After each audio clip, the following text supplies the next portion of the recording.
السلام عليكم ورحمة الله وبركاته. ازيكم يا اخواتي، عاملين ايه؟ يا رب تكونوا بخير. قبل ما ابدا الفيلم حابب اقول لك ان الفيلم ده جامد جدا يا صديقي، كان نفسي الخصه من زمان بس الوقت عندي كان بعافية شوية، لكن قلت خلاص كفاية وعالجت الوقت وجيت لك بالتقيل على طول. كل اللي عليك انك تصبر في البداية وتتفرج للنهاية عشان تفهم الحكاية، ويلا بينا نبدا الفيلم. بس قبل ما نبدا ما تنساش تصلي على النبي وتعمل لايك للفيديو وتفعل زر الجرس بعد الاشتراك عشان يوصلك كل جديد. يبدا فيلمنا بالمذيعة ديبة وبتكون ماسكة كتاب وبتقول لرئيسها كل اللي في الكتاب ده كذب، ازاي خرافات زي دي يكون اللي كاتبها صحفي؟ قال لها اللي كاتب الكتاب ده اناند، وعمره ما كاتب كلمة واحدة الا لو فكر فيها 1000 مرة. وبعدين الكتاب اللي بتقول عنه مش حقيقي ده الحكومة امرت بحظره وولعه في كل النسخ الموجودة، واللي في ايدك ده اخر نسخة منه جبته بالعافية من مصدر في الحكومة. كل اللي عايزه منك انك تقعدي مع اناند وتسمعيه. قالت له قدامك نص ساعة بس وتجيبهولي. وفعلا بيجي اناند والكل بيكون مستعد ليه. بيقعد مع ديبة وبتقول له الكتاب اللي انت كاتبه ده مش حقيقي وكل اللي فيه من خيالك،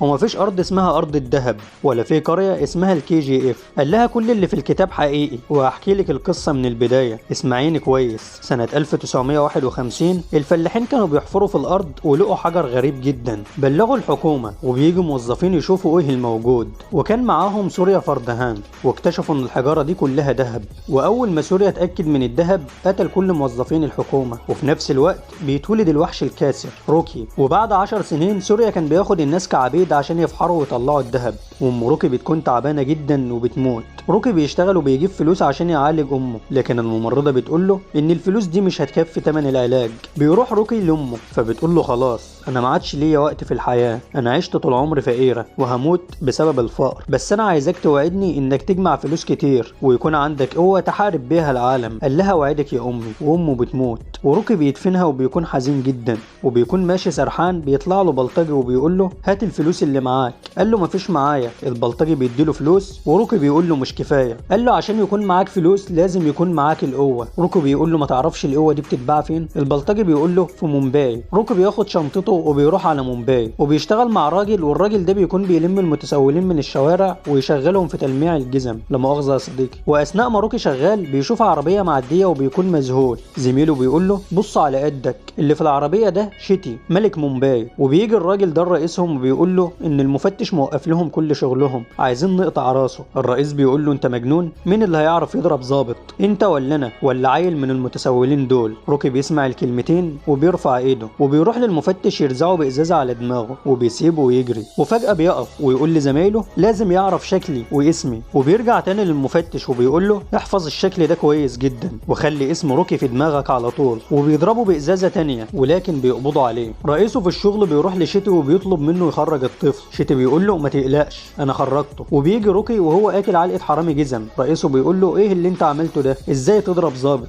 قال له لو ضربت شخص عادي الشرطه هتدور عليك، لكن لو ضربت شرطي ملك زي اللي جنبك ده هو اللي هيدور عليك. الكل بيستغرب وقاسم بيقول له يعني انت عايز ايه؟ روكي بيقول له انا عايز املك العالم كله. شيتي بيعجب بشجاعته وبيقرر انه يخليه واحد من رجالته. بعدها ب 17 سنه بتقوم حرب بين ايران وافغانستان، والعداوه زادت بين الولايات المتحده والاتحاد السوفيتي، والعالم كله اتاثر بالعداوه دي وارتفع سعر الذهب والقطن بطريقه مهوله. يا ريتني كنت عايش وقتها يا صديقي، عندي مرتبه قطمه ظهري كنت هبيعها واجيب واحده فايبر. في الوقت ده بيكون سوريا فردهان وصل لمكان محدش وصله قبله، وده بسبب مساعده الناس التقيله اللي في الهند، واللي هم النائب بشعبيته الكبيره واندروس اللي مسيطر على المنطقه الغربيه وراجندر ملك بنغالور والحاج برغاف وابنه كمال. لكن الدنيا مش دايما لحد يا صديقي. سوريا بيموت بسبب جلطه في دماغه، والكل بيكون طمعان في مدينه الكي جي اف. شيتي بتكون قوته زادت اضعاف وسيطر على مومباي بالكامل، لكن خليل المنافس ليه بيكون عايز مومباي تحت ايده. بيبعت رجالته وبيخلصوا على كل رجاله شيتي، بس مش بيلاقوا روكي. بيأمر رجالته يقلبوا عليه الدنيا، وفعلا بيفتشوا في كل مكان لحد ما بيجيبوه ويعلقوه، وبيكون مطحون ضرب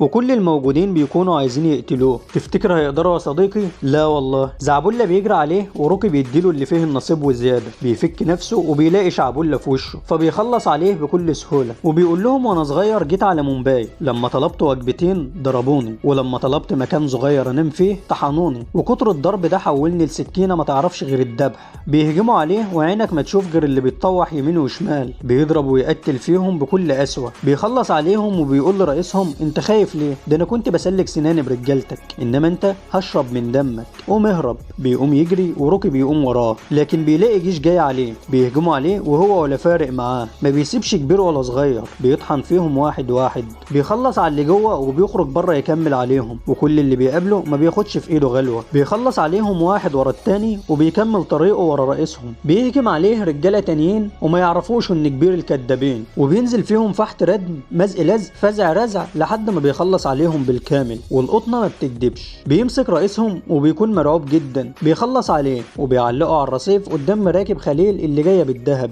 واول ما بيشوفوه بيترعبوا وبيلفوا وشهم وبيرجعوا تاني. بعدها روكي بيكبر وبيملك مومباي وكلمته بقت تمشي على الكل. شيتي بيتضايق وبيعمل اجتماع هو ورجالته عشان يوقفوا روكي. روكي بيدخل الشارع والاطفال بتنادى عليه، واول ما شيتي بيسمع اسمه بيتخض. شيتي بينزل وبيقول له انت عشان ضربت 20 واحد هتفكر نفسك زعيم؟ ولسه هيكمل كلامه لكن بيتفاجئ بعربيه داخله عليه. شيتي بيتخض وبيرمي السيجاره وبياخد الشمسيه وبيجري عليها، واللي بينزل من العربيه بيكون اندروز. بيساله على روكي وبيروح له يقول له عايزك في مهمه في بنغالور، ولو نجحت فيها مومباي كلها هتكون ليك. بيوافق روكي وشيتي بيكون واقف متضايق. روكي بيقول له مش انا الشخص اللي يضرب 20 راجل عشان يكون الزعيم، ال20 اللي انا ضربتهم كانوا كلهم زعماء. وبيسيبه ويمشي. بيسافر لبنغالور وبيكون راكب تاكسي لكن بيلاقي الطريق واقف. سواق التاكسي بيسال واحد ايه اللي بيحصل، قال له بنت راجندر بتحتفل وقافله الطريق واللي بيبص لها بيقتلوه. روكي بيسمع الكلمتين دول وبينزل يروح لها، بيقف قدامها وبيكون مذهول من جمالها وبيقول لها مبروك انا وقعت في حبك. بتقول لرجالتها انتوا هتتفرجوا، يلا خلصوا عليه. بيهجموا عليه وما يعرفوش انه تخصص تكسير عظام، بيكسر عظمهم واحد ورا التاني لحد ما بيخلص عليهم بالكامل، والقطنه ما بتكدبش. رينا بتقول له اكيد انت اول مره تزور بنغالور وما تعرفش انا مين وبنت مين، بس لما تعرف ما تهربش لان لو رحت فين ابويا هيجيبك. قال لها انا ما بهربش من حد، انا موجود اهو ومش رايح اي مكان بعيد عن هنا لان حبيتك من كل قلبي. وبيسيبها ويمشي. بيجوا رجاله اندروز ياخدوه، وبيلاقي كمال بيقتل راجل عاكس رينا، وبيقول لاندروز في واحد شكله جديد في المدينه ضرب رجالتنا لوحده بعد ما عاكس رينا، وبيؤمر رجالته يقلبوا عليه الدنيا، وما يعرفش ان روكي هو اللي عمل كده. روكي بيدخل على اندروز. دايا بيقول له انت عارف الرجاله اللي ضربتهم تبع مين؟ والبنت اللي انت عاكستها بنت مين؟ احنا مش جايبينك هنا عشان تعاكس بنات. روكي بيقول له ولا يفرق معايا مين ابوها ومين امها، ادخل في الموضوع على طول. اندروز بيقول له عايزينك تقتل شخصيه كبيره ودايا هيشرح لك الخطه. تاني يوم دايا بيروح له وبيقول له بعد ايام قليله هيحصل مناسبه كبيره، قبل ما يوصل لمكان المناسبه لازم يتقتل، وفي طريقين هيمشي منهم. الطريق الرئيسي وده هيكون الناس فيه قليله ومش هيكون فيه زحمه، والطريق التاني شوارع صغيره وفيها ناس كتير، التحرك هيكون صعب فيها. وهنا بيكون كمال قالب عليه الدنيا وبيعرف انه قاعد في فندق. بيروحوا يدوروا في كل اوضه ومش بيلاقوه، وفجاه بيفتح باب اوضته وبياخد رينا وبيقول لها للدرجه دي مش قادره على بعدي، جايالي لحد هنا برجلك، تصدقي انا كنت بفكر فيك وانا بستحمى. رجالتها بيفضلوا يخبطوا على الباب فبيخرج لهم. رينا بتسمع صوت ضرب وبتفكر ان روكي هو اللي بيتضرب. بتنزل تنادى على السواق وبتتفاجئ بروكي. بتقول له حتى السواق ضربته؟ قال لها انت زعلانه ليه؟ تعالي وانا هوصلك. بتركب معاه وطول الطريق بيفضل يلكلك وما بيبطلش كلام. رينا بتتضايق وبتقول له اقف، انت ازاي تتكلم معايا بالاسلوب ده؟ انت ما تعرفش انا مين وبنت مين؟ وهي بتتكلم بيشوف ست فقيره واقعه منها كيس الكعك ومش عارفه تجيبه من العربيات اللي رايحه وجايه. بيروح روكي يقف قدام العربيات وبيعطل الطريق وكله بينزل وبيفضلوا يزعقوا، واول ما بيشوفوا المسدس بيخافوا. بينزل روكي يلم لها حاجتها ويديها لها، ورينا بتكون مذهوله من اللي عمله. بيركب العربيه وبيقول لها قولي لي بقى كنت بتقولي ايه؟ قالت له خدنا على بيتك. وهم ماشيين الشرطه بتوقفهم لان بيكون في مجموعه عربيات نقل كبيره معديه. بينزل روكي وبيعمل انه بيصلح حاجه في العربيه بتاعته. بيجي كمال ورجالته وفجاه روكي بيختفى وبيركب عربيه منهم وبيلاقي نفسه في مكان مليان صناديق ذهب، وبيكون عايز يعرف الذهب ده منين وتبع مين. 2 من الحراس بيشوفوه فبيخلص عليهم ويمشي. بيروح الكباريه اللي رينا بتكون موجوده فيه، وبيجي كمال ورجالته يحوطوه، وبيكون كمال هيقتله لكن رينا بتوقفه وبتقول له روكي انا جبتهم هنا عشان تعرف قيمتك الحقيقيه مش عشان يضربوك، هديلك فرصه تبين رجولتك،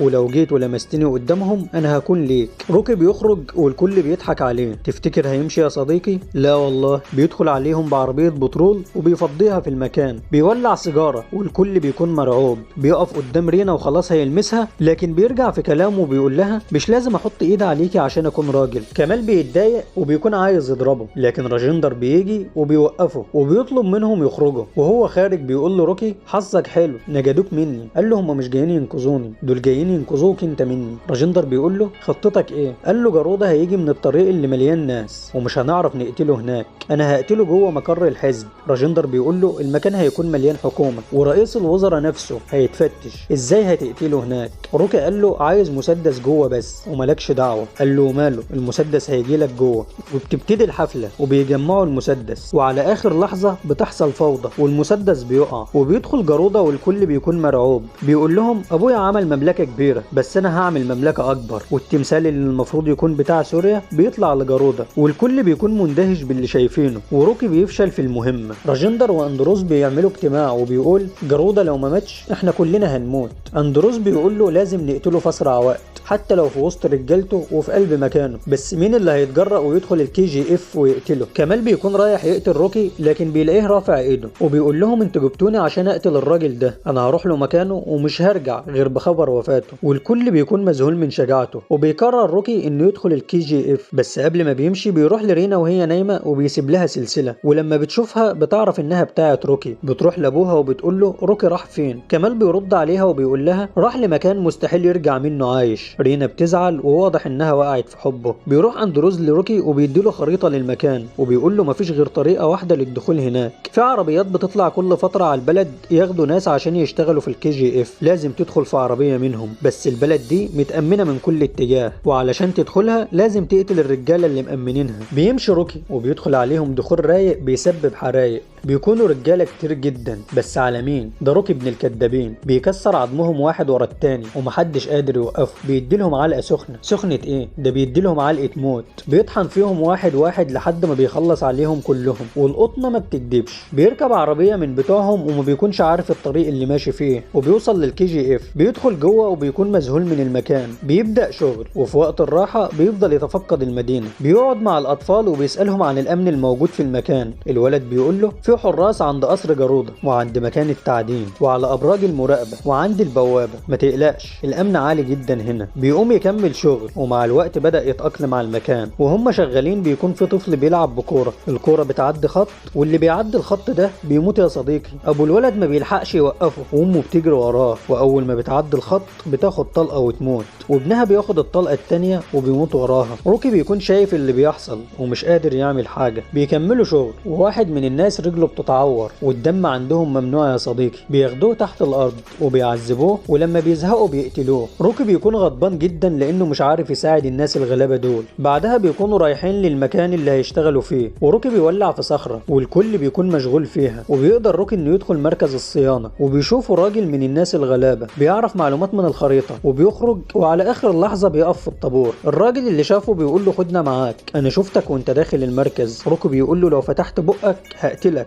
فان رام المسؤول عن الامن بيروح لجارودة وبيقول له الدفعه الاخيره فيها واحد جاي عشان يقتلك. قال له يقتلني انا؟ اجمع له كل العمال اللي شغالين في المنطقه دي. وفعلا بيجمعوهم وبيقول لهم جارودة سمعت ان في واحد عايز يقتلني، انا قدامك اهو، اخرج موت لوحدك بدل ما كل الموجودين يموتوا. الراجل بيبص لروكي وروكي بيكون قلقان انه يعترف عليه. وفعلا الراجل بيخرج لكن بياخد السيف ويروح ناحيه جارودة، وقبل ما بيوصل ما بيلحقش والحرس بيقتلوه. الخبر بيوصل لراجندر واندروس وبيفكروا ان روكي هو اللي مات. ورينا بتكون سامعاهم وبتحزن جدا. وبنرجع تاني للكي جي اف وبتكون الست دي بتولد وبتجيب بنت، والبنت اللي بتتولد هناك بتموت يا صديقي. الراجل ده بياخد الطفله عشان يقتلها وبيلحقها روكي على اخر لحظه. الراجل بيقول له ابو البنت دي ضحى بحياته ولو ما كانش مات كانت مراته هتموت والبنت دي في بطنها، وهم دلوقتي هيقتلوا الطفله دي بدون رحمه. راجل منهم بيشاور على روكي وبيقول ده اللي هيحمينا. روكي بيدي الطفله لامها وبيمشي. بيروحوا عشان يشتغلوا وهم ماشيين راجل اعمى بيخبط البرميل بايده. درجة بيجي وبياخدوا الراجل عشان يقتلوه والكل بيكون زعلان. روكي بيغضب جدا وما بيقدرش يتحمل اللي بيحصل. بيمسك المطرقه وهاتك يا دعك في الحراس. بيخلص على اللي فوق كلهم وبينزل تحت يلحق الراجل. بيفصل الكهرباء وبيقتل فيهم واحد ورا التاني ومحدش فيهم بيقدر يشوفه. بيطلع كل الغل اللي جواه عليهم. بيهجم عليه شويه وهو ولا فارق معاه. بينزل فيهم فحت ردم فزع رزع مزق لزق لحد ما بيخلص عليهم. والقطنه ما بتكدبش. بياخد رئيسهم درجة والراجل العجوز وبيخرج والكل بيكون مذهول. بيرمي درجة قدامهم وبيعملوا نفس الحركة اللي كان بيعملها قبل ما يقتل اي شخص منهم. روكي بيفتكر كل اللي ماتوا من الناس الغلابة قدام عينيه وبينزل عليه بالمطرقة يفرتك دماغه. الراجل ده بيقول له روكي ما تقلقش هندفنه. قال له انا عايزك تحرقه، انا خلاص بقيت جاهز. بيحرقوه هو وباقي الجثث وبيرن الجرس بصوت عالي. اندروز وراجندر بيعرفوا ان روكي لسه عايش وجاهز انه يقتل جارودة. وفي الناحية التانية فانرام بيكثف الحراس اكتر من الاول وبيقول لجارودة اجل المهرجان يومين لان انت عندك اعداء كتير. جارودة بيرد عليه وبيقول له اجل ايه؟ انت عايز الناس تاكل وشي؟ قبل ما يطلع فجر بكره كل اعدائي هيكونوا ميتين. بياخدوا احتياطاتهم وبيكهربوا الاسلاك وبيأمنوا كل المداخل والمخارج. تفتكر ان كل ده هيفرق مع روكي يا صديقي؟ لا والله. بيبدأ المهرجان وجارودة بيجيب 3 مساجين عشان يضحي بيهم. بيطير رقبة الاول وبيخلص على التاني والتالت بيكون روكي مكانه. بيطلع من تحت المية وبيطير رقبة جارودة قدام حراسه بالكامل. الخبر بيوصل لاندروز وراجندر والكل بيكون فرحان. في الوقت ده روكي بيكون في طريقه للعرش والحرس بيكون هيضربه لكن العبيد بيجروا عليهم يضربوهم. وهنا بيكون انتهى الجزء الاول من الفيلم يا صديقي. انزل دلوقتي اعمل لايك واشترك في القناة وفعل زر الجرس عشان تكون اول واحد يشوف الجزء الثاني ومش هتأخر عليكم بيه ان شاء الله. سلام.